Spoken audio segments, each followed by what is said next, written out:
Hello guys, कैसे हैं आप सब। आई होप काफ़ी अच्छे होंगे। Welcome back to a new video. एक बहुत ही अमेजिंग पोस्ट को लेके हम यहाँ पे डिस्कस करने वाले हैं और हम आपको वो एक्सप्लेन करने वाले हैं।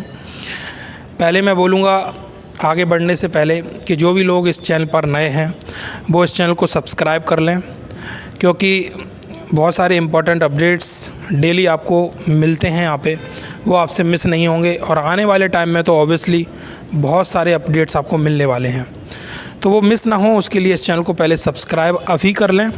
फिर हम बात करते हैं आगे एक पोस्ट को लेके जो हमने गुरुस्मिंदर ढिल्लन सर के द्वारा अपने ओ फाउंडर बैक ऑफिस में देखी है। आई होप सो अगर आप लोग रेगुलरली ओ फाउंडर बैक ऑफिस को ओपन करते हैं तो आप में से बहुत सारे लोगों ने इस पोस्ट को वहाँ देखा होगा, समझा होगा। बहुत ही लॉजिकल और सेंसफुल पोस्ट है जो एक dedication, commitment and love towards work या जो भी आपने सोच रखा है उन चीज़ों को शो करती है। तो गाइज़, हम बात करेंगे जिस पोस्ट के बारे में, वो पोस्ट आप लोग जाके ओ फाउंडर बैक ऑफिस को ओपन करके एक बार देखना ज़रूर। और मैं उसी पोस्ट को आपको हिंदी में ट्रांसलेट करके साथ साथ में पढ़ के ज़रूर बताऊंगा। इसलिए पढ़ के बता रहा हूं क्योंकि ये मैसेज सभी तक पहुंचना बहुत ज़रूरी है। इसलिए मैं इसको वहां से पढ़ के लाइव आपको आपकी अपनी हिंदी लैंग्वेज में बता रहा हूं। बाकी आपकी जो भी लैंग्वेज हो, आप गूगल ट्रांसलेटर या अदर लैंग्वेज ट्रांसलेटर का यूज़ करके आप वो फील ले सकते हैं जो गुरुस्मिंदर ढिल्लन सर ने एस सर के बिहाफ में हमें देने की कोशिश की है। तो गाइस, शुरुआत होती है, you know why on passive will never fail. आपको पता होना चाहिए, आप जानते हैं ऑन पैसिव कभी फेल क्यों नहीं होगी।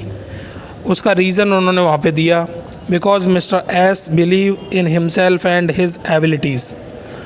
ऑन पैसिव कभी फेल ना होने का रीज़न है मिस्टर एस का जो बिलीफ है, मतलब जो ट्रस्ट है, जो भरोसा है अपने आप में, जो कॉन्फिडेंस है उन्हें अपने आप में, और उनकी जो योग्यता है, जो उनकी एबिलिटीज़ हैं, जो योग्यता है, जो गुण हैं, वो उनको इस चीज़ में सक्सेसफुल होने के लिए काफ़ी कॉन्फिडेंट फील कराती हैं। तो इस वजह से ऑन पैसिव कभी फेल नहीं होगी, क्योंकि एस सर का बिलीफ और उनकी एबिलिटीज़ उसका रीज़न है। साथ ही साथ में उन्होंने बात की, his mindset not only matters. उनका माइंडसेट ही केवल मैटर्स नहीं करता, it's everything physical and mental. It's the vehicle that keeps him focused and motivated and allows him to overcome any obstacles that may arise on his unprecedented journey towards his goals. उन्होंने बताया कि केवल mindset ही नहीं, बल्कि आप physically कैसा feel करते हैं, मेंटली कैसा फ़ील करते हैं जब आप एक प्रोसेस, एक बिजनेस का पार्ट होते हैं और बहुत सारी चीज़ों के साथ में जा रहे होते हैं। और ये एक ऐसा व्हीकल है जो आपको फोकस्ड रखता है, मोटिवेटेड रखता है और आपको अलाउ करता है सभी ऑब्स्टिकल्स से ओवरकम कैसे करना है, उस गोल तक पहुँचने में, उस जर्नी को पूरा कंप्लीट करने में, जो कि अभी तक ऐसी जर्नी ना थी और ना ही एग्जिस्ट करती थी। अनप्रेसिडेंटेड जर्नी का मतलब ऐसा अभी तक ना था, पहले कभी ना हुआ और ना ही अस्तित्व में था, ना ही कोई उसका एग्जिस्टेंस था। तो हम जो करने जा रहे हैं वो ना ही पहले अस्तित्व में था और ना ही कोई उसका एग्जिस्टेंस था। तो वो बिल्कुल न्यू और यूनिक और अमेजिंग है जो कि एस सर करने जा रहे हैं with is goal oriented mindset, क्योंकि उनका जो माइंडसेट है वो फोकस्ड है, गोल ओरिएंटेड है। साथ ही साथ में ही see challenges and obstacles as opportunities for improvement and further self development of him and his dream. साथ ही साथ में जैसे कि हमने देखा है ऑन पैसिव की जर्नी में अभी तक जो हुआ है, बहुत सारे चैलेंजेस आए, ऑब्स्टिकल्स आए।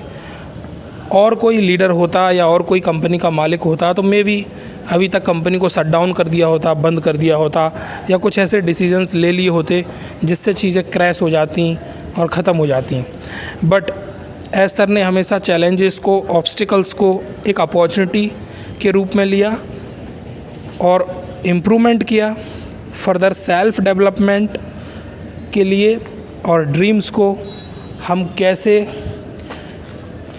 अपने ड्रीम्स को कैसे अचीव करेंगे, तो उस अपॉर्चुनिटी को उनके साथ लिंक करके उन ऑब्स्टिकल्स को, उन चैलेंजेस को अपॉर्चुनिटी में कन्वर्ट किया, अपॉर्चुनिटी की तरह लिया और आगे बढ़ते रहे। तो आज वो इतना कॉन्फिडेंट फील कर रहे हैं, वो इतने कैपेबल हो गए हैं, उनकी एबिलिटीज़ इतनी अमेजिंग हैं कि वो जानते हैं on passive will never fail. उन्हें ये फील हो रहा है, तब वो ये आपके साथ शेयर कर रहे हैं guys. When he openly share internal challenges with us, we feel his courage to speak the truth and to give clear message to people around him. His humble nature gave everyone chance to flourish within on passive. तो guys, ये जो ऐसर आते हैं internally चीज़ों को जो भी होता है वो शेयर करते हैं सबके साथ, और भले ही कैसे कैसे लोग उनको क्या कमेंट्स कर रहे हैं, कितना क्रिटिसाइज़ कर रहे हैं, उन सब चीज़ों को देखते हुए भी वो आके ट्रुथ बोलते हैं, जो भी है वो सच बोल देते हैं, जो भी है वो क्लियर मैसेज सभी लोगों को देते हैं। तो ये भी एक करेज़ है, ये भी एक अप्रिशिएट करने वाला मैटर है कि एस सर को अप्रिशिएट किया जाना चाहिए, एस सर को, क्योंकि वो जिस करेज़ के साथ सच बोल के चले जाते हैं या सच बोलते हैं, इतना सब कुछ चैलेंजेस, ऑब्स्टिकल्स आने के बावजूद भी, that shows the leadership, that shows the guts, कि आपको पता है कि आप कहीं भी हों, कैसे भी हों, सिचुएशन में आप ओवरकम कर लेंगे। तो वो लीडरशिप एस सर की है, और उस एस सर की लीडरशिप में ये चीज़ें दिख रही हैं जो डिलन सर हम लोगों को बताना चाह रहा है। At the same time he has realised the price he is paying for this humbleness. He says, okay, now I am in charge. What does it mean? What does that mean? Message was clearly delivered. The dream is now fully loaded and he is clear now what to do. उन्होंने clear कर दिया इस चीज़ को कि अब वो in charge खुद हो चुके हैं। पहले भी थे, ऐसा नहीं है, बट हाँ, अब उन्होंने बिल्कुल क्लियर कर दिया इस मैसेज को कि जो भी ड्रीम है वो फुली लोडेड हो चुके हैं, और अब उन ड्रीम्स को सक्सेसफुल बनाने के लिए, ड्रीम कम ट्रू करने के लिए क्या करना है, अब वो उस हिसाब से प्लानिंग और डिसीजंस लेने वाले हैं। So guys, this is why we like him and we all love him. This is why on passive will never fail. तो ये एक अमेजिंग मैसेज जो कि 2.0 reloading your future S sir के द्वारा दिया गया है। डिलन सर ने बड़े ही अमेजिंग शब्दों में उसको वहाँ पे डाला है उस पोस्ट में। आई होप सो आप लोगों ने इसको देखा होगा, नहीं देखा हो then you can go to O founder back office and check out this post. तो आप लोग देखेंगे, अच्छा लगेगा। आई होप सो मैंने ये मैसेज आपको क्लियरली समझा पाया होगा और आपको अच्छा लगा होगा।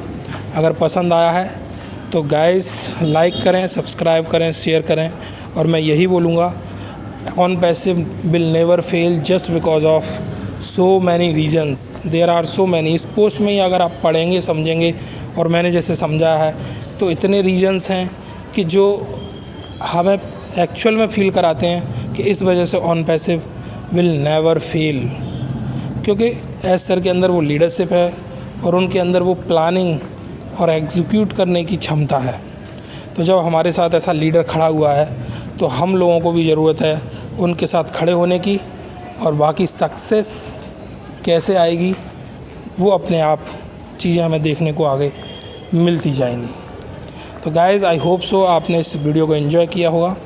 फिर मिलते हैं एक और नई वीडियो में कुछ नई इन्फॉर्मेशन के साथ।